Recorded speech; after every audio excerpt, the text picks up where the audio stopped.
name is Brianna. I'm in the Biological and Pharmaceutical Chemistry program, and I'm originally from Orillia, Ontario.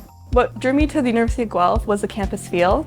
I went on a tour and I really fell in love with the community, and I really thought it would be great for undergrad. I really liked the Biological and Pharmaceutical Chemistry program. It was very different from a lot of just generic chemistry programs that other schools offer. This program had a unique feel and lots of different directions you can take it.